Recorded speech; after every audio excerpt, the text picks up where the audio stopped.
Boa noite, pessoal. Esse é o nosso grupo. Hoje vamos falar sobre a escabiose, vulgarmente conhecida como sarna. Para tanto, temos uma apresentação que pode nos ajudar a entender melhor essa patologia. A escabiose é uma doença altamente transmissiva. Ela é causada pelo ácaro Sarcodes scabii, na variação hominis. Biose.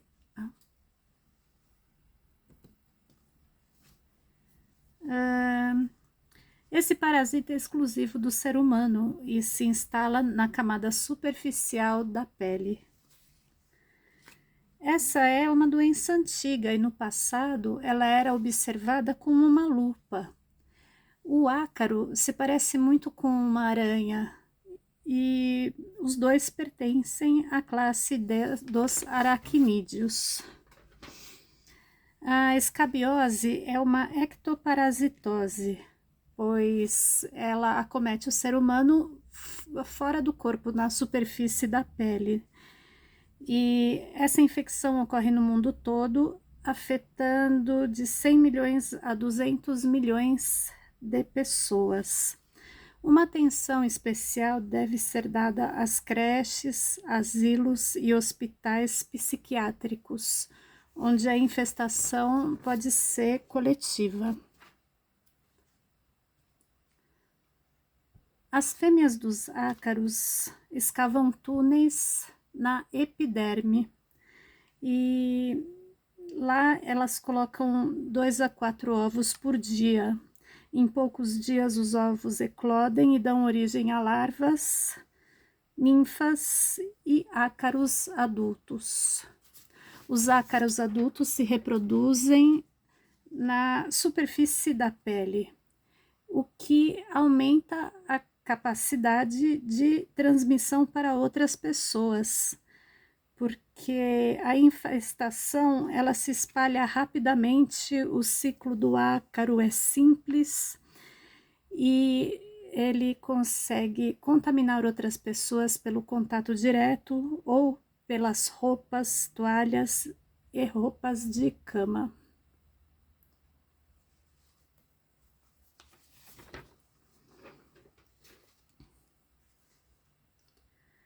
A escabiose, vulgarmente chamada de sarna, possui sinais inusitados, pois dependendo da pessoa, ela se manifesta de forma diferente. Por exemplo, em idosos, os sinais são de prurido intenso, que é a coceira intensa, né? Com poucas alterações na pele. Já em criança, encontram-se sinais principalmente atrás das orelhas, nas palmas das mãos, na face, no couro cabeludo, entre os dedos e no tórax. Os sinais no tórax são chamados de sinais de viola. Por quê? Porque fica bem assim na barriguinha. Então, é importante atentar para esse sinal, para esse sintoma, né? Em pacientes imunossuprimidos, ocorre a descamação não pruriginosa, mas extensa.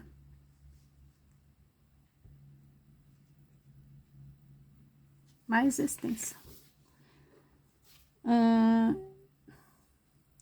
O ácaro ele forma galerias como túneis na epiderme e ali coloca ovos. Além dos ovos, ficam retidas as secreções, as fezes, e eles vão corroendo a epiderme e ocorre a destruição do tecido.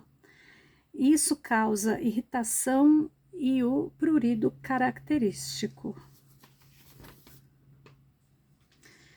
A principal causa da manifestação da escabiose é justamente a eclosão dos ovos. Os túneis que ocorrem geralmente estão presentes nos pulsos, nas mãos, nos pés, entre os dedos, e ela é uma característica bem específica da escabiose. Ela está entre os dedos, nas mãos, nos pulsos, nos pés. Isso se chama patonogmônico, é uma doença patonogmônica. Essas linhas finas que vocês podem ver na figura, elas são descamativas e podem assumir diversos milímetros e até 1 centímetro. E no fim dessa linha apresenta-se o ácaro. Ele vai estar corroendo a pele, colocando ovos, e geralmente as pessoas têm de 10 a 12 ácaros, que deve incorrer em uma infecção bacteriana secundária com a coçadura ou a exposição a patógenos. O ácaro, dependendo do tamanho, pode ser observado com uma lupa, e ele vai ser um pontinho preto no fim dessas linhas.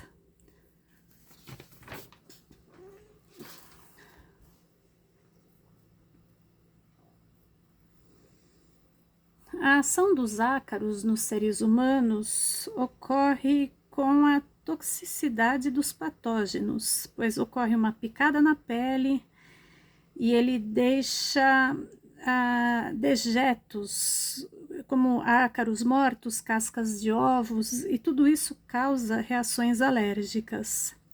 Em apenas 3 meses, um casal de ácaro pode gerar 1,5 milhão de ácarozinhos.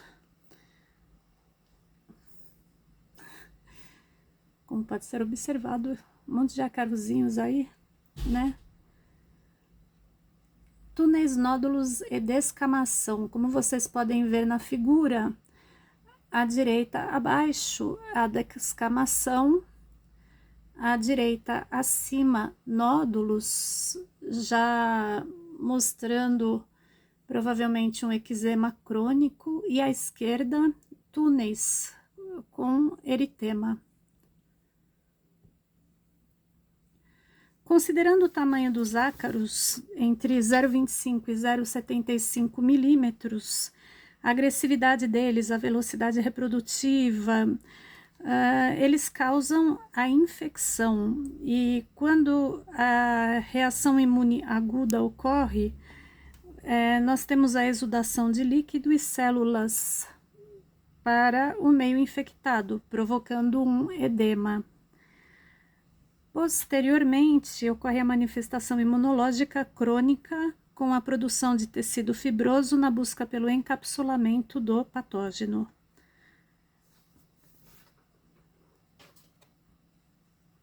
Existem formas diferentes da manifestação da escabiose, dependendo das condições imunológicas dos pacientes. Aqui vamos citar 5 formas: a escabiose crostosa, a escabiose nodular, a escabiose bolhosa, a escabiose de couro de cabelo e a escabiose incógnita. Começando pela crostosa, ela é comum entre pacientes imunossuprimidos e se espalha pelo corpo todo com nódulos e apresenta também a descamação persistente. A escabiose nodular é comum entre neonatos e crianças. Os nódulos normalmente são eritematosos, com cerca de 5 milímetros, e acomete a região da virilha, genitais, axila e glúteos. A escabiose bolhosa é mais comum em crianças e pode ocorrer em idosos também. E a escabiose do couro cabeludo é comum entre lactantes e pessoas imunossuprimidas e pode aparecer com dermatite atópica e dermatite seborreica.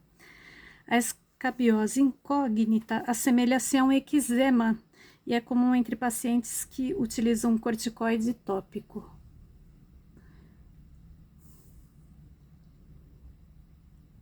Nós temos aqui a figura de um eczema, onde você pode ver ressecamento, bastante irritação da pele, né?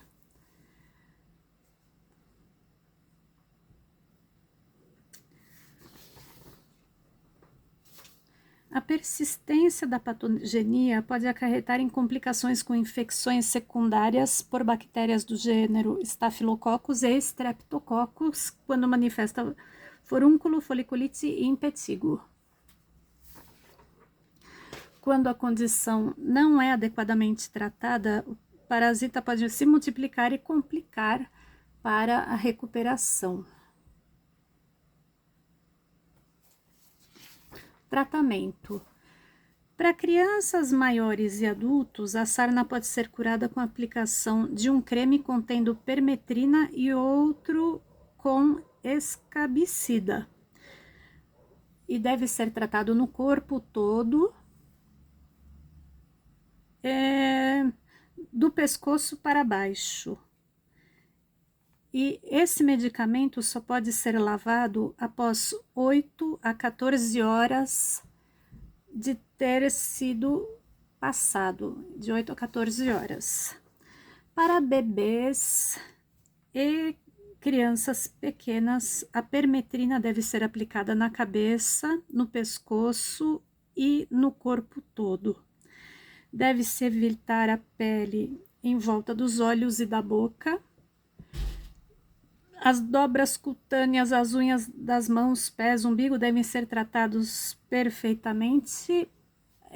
Entre os dedos, a barriguinha, deve todo ser tratado. Já para adultos e crianças com mais de 4 anos, mais velhas, né, a suspensão de espinosade líquido é aplicada em toda a pele do pescoço para baixo, incluindo as solas dos pés. Em pessoas calvas, a loção deve ser aplicada no couro cabeludo, na testa, na linha de penteado e têmporas. Deve-se deixá-lo secar por 10 minutos antes de se vestir e em seguida deixar sobre a pele por 6 horas antes de tomar banho. E o tratamento deve ser repetido depois de 1 semana, sempre evitando o contato com os olhos. E aqui temos também o medicamento de uso oral, a ivermectina. Ela é para as pessoas que não se adaptam ou não podem usar as loções ou os cremes. A ivermectina é perfeita para pessoas que têm o sistema imunológico enfraquecido. Ok. Aqui estão as referências que nos ajudaram a compilar esse trabalho. E é isso, pessoal. Muito obrigada, uma boa noite. Tchau, tchau.